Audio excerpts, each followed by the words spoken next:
Ganda ng bonsai ko. Kailangan ko na i-trim to. Napakamahal pa naman ng pagpapaalaga na dyan. Ang mahal din sa market nitong bonsai na to. Tayo! Ulit ako! Ano? Napasyal ka na, Papa Toto. Ano natin? Tanga na pare, mukhang maganda mo sa'yo nga. Oo naman. Kate. Mahal tong bonsai na to ha. Tagal ko inaalagaan to. Tinitrim ko. Ito. Oo. Ah, mukhang interesado ako sa bonsai mo eh. Teka muna. Bibigyan ka ng magandang laban dyan. Baka binebenta mo to. Parang di ko binibenta to. Papa Toto, di ko binibenta to. Mahal kasi to. At saka yung... Tignan mo naman yung katawan niya. Ang ganda Malaki na rin pati, no? Oo. Mahal na yan. Magkumpare naman tayong dalawa eh. Baka naman parang pwede mo na ibenta sa akin yan. Para alam mo, mahihirapan ka rito pagka binenta ko rin sa'yo. Hindi mo siya mamemaintain. Saka talaga mahihirapan ka dyan. Hindi yan pare. Mahilig din ako sa halaman. Baka di mo na itatanong. Oo. Mahilig ako sa halaman. Wala akong nakitang halaman sa inyo. Ibobo pala ito. Ilahi namin na hardinero eh. Pero kung plastic naman nakadisplay doon sa inyo. Oh, at least lahi namin yun. Lahi. Eh kahit man sabihin mong plastic, pero puro pa rin halaman ng inaalagaan namin doon. Kita mo naman ito. Dead naman yan. Kita mo naman yan. Para ang malaki na rin naging puhunan mo na dyan. Ano naman? Pero pare, Kung bebenta ko to pare sa tunay na pagbebenta, uabot to ng 10,000. 10,000 ganito na to. Ayan na yan. 10,000 na yan. Pala kamahal yan. Oo naman. Magkumpare naman tayo eh. Oh. Baka naman pwede 2,000 bibilin ko na sa'yo.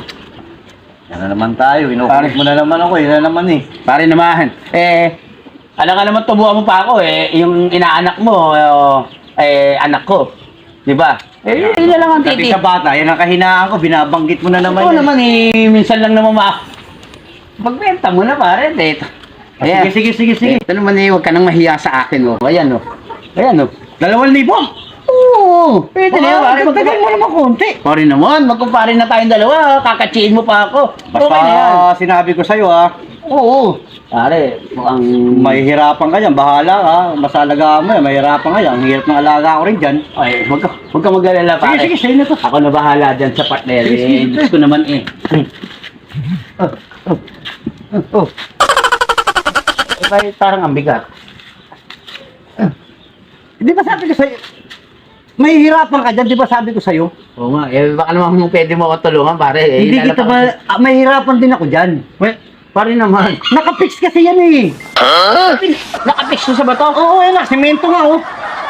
Semento yan. Hindi mo mabubuhat yan. Kaya sabi ko sa'yo, mahihirapan ka dyan. Naka naman po, taktimit mo naman pinenta sa akin. Nakapix na pala to. Gustong gusto mo. Pinagpipilitan mo sa akin eh. Ano ka naman? Paano mangyayari yun eh? Nasa bakuran mo eh. Paano ko may uwi sa bahay yun? Ayaw mo nun?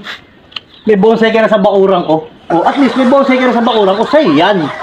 Ano napuntak ng buhay naman to? Paano mapupunta sa bahay ko to eh? Napunta rin sa'yo. Di wala rin. Hindi, ano wala? Okay lang naman eh. At least meron ka lang bonsai nga rito. Wala lang pakialam sa bahay nyo. At least may bonsai ka na. Hindi mo lang isasabi sa'yo, may hirapan ka rito. Diyan ka na. Takoy may lakad ha.